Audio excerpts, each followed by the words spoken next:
Can I get you to take your hand out of your pocket? One, two, three. Alright, now kind of brush your hair off your shoulder. One more. And tilt your head just a little bit to the side. One, two. Alright, I'll take these in to be edited and you'll have them back tomorrow. Okay. As you can see, I'm a professional photographer. Being a photographer requires me to know a variety of different things. Not only will I be working in a studio, but also on tour with various bands. So I need to know how to adjust to different types of lightings. They might be bright fluorescent lights or flashing strobe lights. Either way, I need to be able to adjust to those so I can take the best picture possible. If the picture was taken by a Polaroid camera, then I'm going to need to know how to take the films and filter them and get them so they come out right.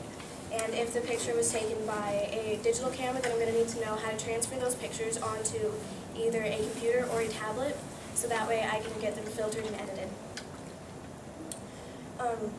In order to edit the pictures, I need to know how to use different types of Photoshop and other applications similar to that.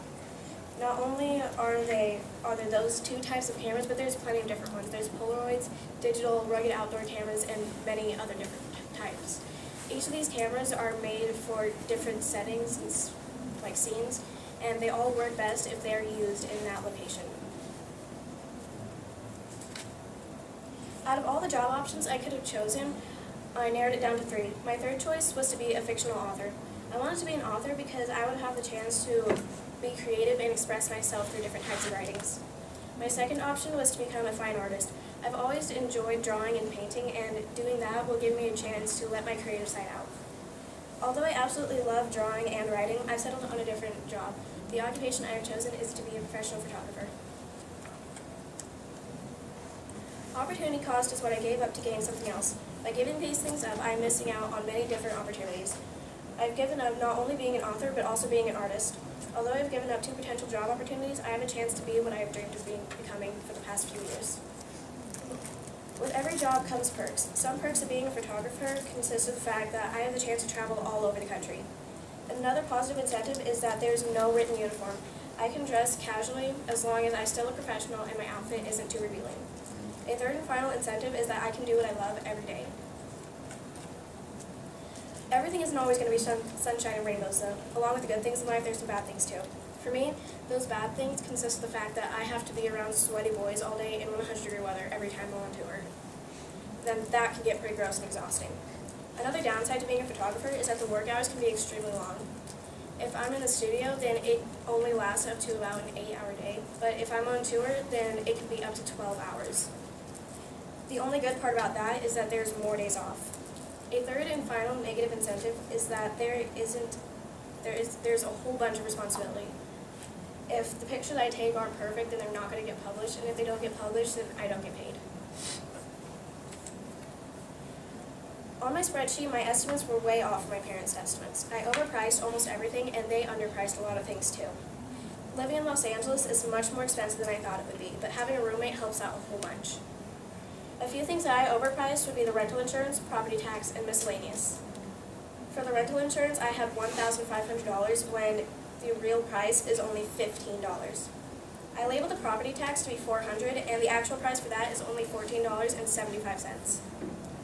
And finally, the miscellaneous. I put that as $200, but it's only around $20. All of these prices are a pretty big difference from the actual price. My parents mainly underpriced some things, but others were pretty close. One thing that was really close to the actual price was the property tax. My dad estimated it to be around $300, and that's only $20 off from the real price. One that was right on the dot was my school loans. He said that it would be around $200, and when I checked it, he was right on the dot. A third and final payment that my parents underpriced would be my federal income tax. They estimated it to be around $30, when in reality it's $469. My pie chart helped me realize just how much money I was spending in each category. The category I'm spending the most money in is taxes. Right here you can see it's 32% of my monthly paycheck. That's $1,502.62 out of $30,750. The second most expensive category is transportation. 25% of everything goes to transportation.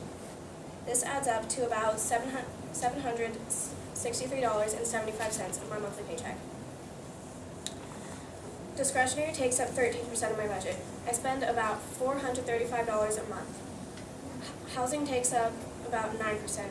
My apartment is furnished and I have a roommate, so I don't have to pay nearly as much as I would if I was on my own. I'm spending around $289 on rent.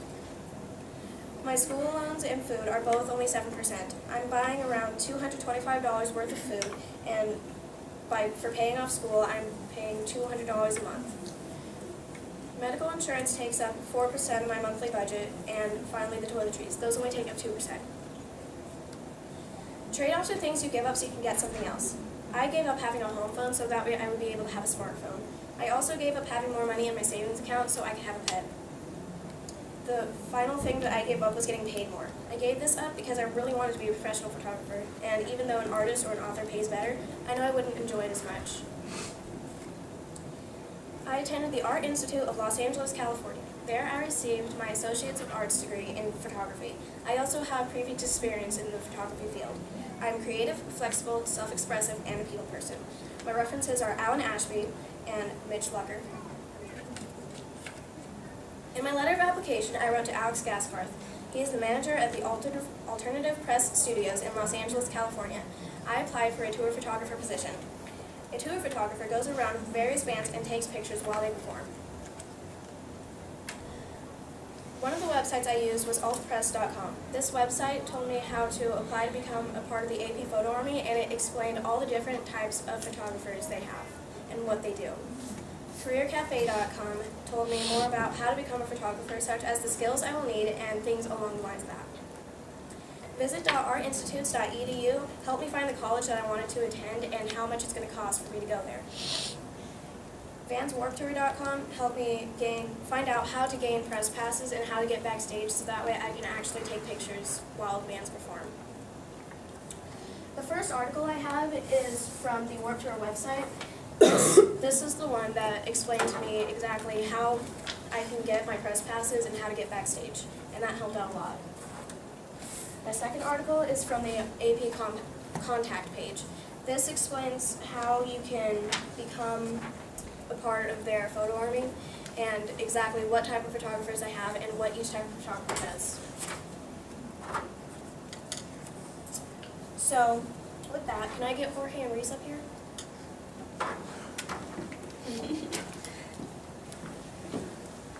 Last one.